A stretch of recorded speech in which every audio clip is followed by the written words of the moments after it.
Informasi dari Kementerian Agama yang menegaskan tidak ada intervensi terhadap sistem komputerisasi haji terpadu atau Siskohat dalam temuan Pansus Haji. 3.000 jemaah haji berangkat tanpa melalui masa tunggu. Juru bicara Kementerian Agama, Ana Hasbi, menyatakan pengisian kuota haji khusus terbagi dalam beberapa tahapan. Di tahap pertama ada jemaah yang karena berbagai hal tertolak sistem atau gagal sistem, tapi kemudian bisa masuk tahapan berikutnya. Begitu seterusnya hingga tahap terakhir. Dan di tahap terakhir inilah masih ada sisa kuota sehingga bisa dipakai untuk 3.500 jemaah. Jadi secara otomatis jika ada yang tertolak, maka nomor berikutnya akan naik atau masuk ke dalam sistem. Kementerian Agama juga menegaskan tidak ada tambahan biaya dari Kementerian Agama bagi haji khusus.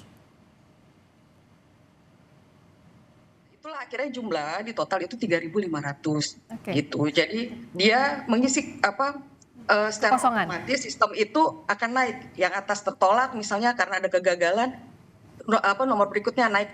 Nah, tapi Mbak Ana, 3.500 itu apakah dimintai biaya tambahan lagi?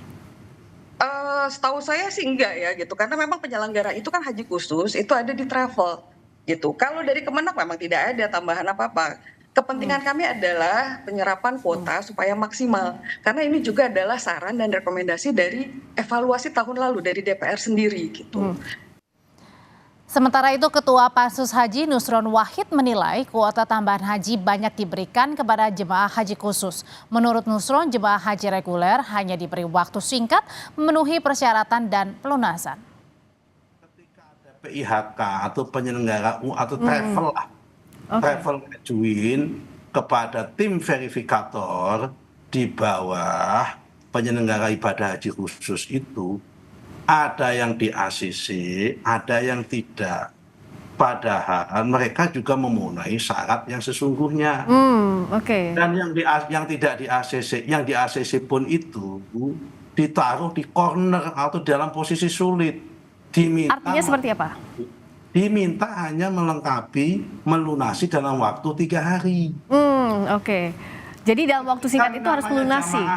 Ya, kalau jamaah biasa. Kalau misal dia di travel itu harganya 25.000 dolar, ada 20.000, ada 30.000. Kalau menambah uang segitu dalam waktu 3 hari. Dari mana uangnya begitu ya? Itu kan kalau yang haji itu pejabat-pejabat Kemenak atau anggota DPR mungkin bisa. Pansus Haji DPR hari ini kembali menggelar rapat untuk menggali keterangan soal adanya dugaan penyimpangan dalam penyelenggaraan haji 2024. Lebih lengkap kita tanyakan ke jurnalis Kompas TV, Niputu Trisnanda yang memantau jalannya rapat di gedung DPR. Putu, ini Pansus gelar rapat kembali dengan jajaran Kementerian Agama. Kalau kali ini apa yang digali?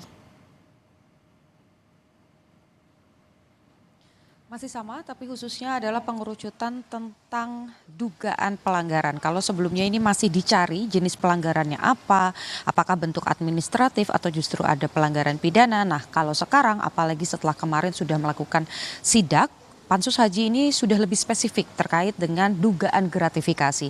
Karena tadi saya juga sempat berbincang dengan salah satu anggota Pansus, Marwan Jafar, yang tadi sempat memberikan keterangan bahwa dari beberapa pihak yang dipanggil, baik itu dari agen travel, kemudian ada saksi-saksi yang memang ini antara calon jemaah atau yang sudah pernah berangkat, ini juga sudah dimintai keterangan. Kemudian juga ada bagian dari Kementerian Agama dan salah satunya yang sekarang ini masih berlangsung adalah verifikator yang tugasnya adalah menginput data dan lain-lain. Ini juga memberikan arah yang sama, yaitu ada intervensi atau ada abuse of power, bahkan bahasanya Marwan Jafar tadi, di mana ada sekitar 3.500 jemaah haji atau calon haji yang bisa berangkat, padahal ini masih 0 tahun masa penantiannya untuk berangkat haji. Dan tadi juga disampaikan bahwa verifikator dalam hal ini memang ini juga coba digali, seperti juga kemarin pada saat mempertanyakan tupoksi atau tugas dan juga fungsi dari badan penyelenggara haji, apakah memang bisa mengatur, memiliki kewenangan untuk mengatur memilih jemaah haji mana saja yang diberangkatkan, jumlahnya berapa, dari daerah mana, dan pertimbangan-pertimbangan lainnya. Tapi sama hasilnya bahwa verifikator yang saat ini sedang berdialog dengan Pansus Haji ini hanya bisa menginput data saja. Sementara tadi juga ada pengakuan bahwa ada surat resmi dari direktorat terkait dengan pemilihan jemaah haji. Kalau mengutip bagaimana pernyataan dari anggota-anggota yang mengikuti rapat soal hak angket haji ini, khususnya haji khusus, memang arahnya adalah kewenangan yang kemudian dimunculkan ini berjenjang. Jadi bukan pada tahap verifikator atau juga pada operator, tapi ada di tingkat-tingkat pemegang kewenangan, dan apa yang dilakukan ataupun juga bentuk abuse of power yang tadi sudah disampaikan ini diketahui oleh Menteri Agama. Jadi yang coba dilakukan selain melakukan verifikasi terhadap saksi-saksi, Pansus Haji ini juga mengusulkan untuk mengundang para penegak hukum, baik itu dari Polri ataupun juga dari KPK. Karena kalau memang ada indikasi gratifikasi, maka dalam hal ini DPR tidak memiliki kewenangan ya untuk mengusutnya secara pidana ataupun juga mengusut dengan tindak pidana korupsi. Tapi yang kemudian punya kewenangan itu tentu saja penegak hukum, baik itu dari Polri ataupun juga dari KPK. Nah, ini memang belum ada keputusannya karena masih didiskusikan di dalam.